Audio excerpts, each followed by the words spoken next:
পঞ্চপুকুর বাজারে টিকিট সহ পকেটের টাকা ছিনতাই কি হয়েছে আপনাদের টিকিটের? আমি কিন্তু সৈয়দপুরে, আমার বাসা কিন্তু সৈয়দপুর। মানে কি হয়েছে এখানে? কিছু হয়েছে, গন্ডগোল হয়েছে? আপনার বাক্স কই? টিকিট বাক্স আছে। টিকিট কি কারে নিছে? তাহলে কারে নিছে টিকিট? তা টাকাও নিছে নাকি আবার? টাকাও কারেছে, কারে নিছে?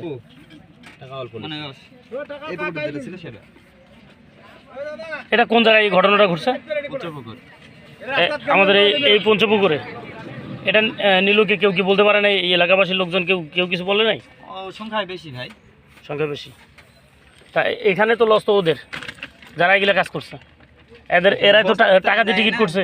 আমি কোম্পানি কাজ করি, গেছি কাজ করছি, এখন ওরা বাধা দিলে পরে আমি জোর করে থাকতে পারবো না। আমার বাসা তো এখানে না। টিকিট করে দিল কাই নিয়েছে তো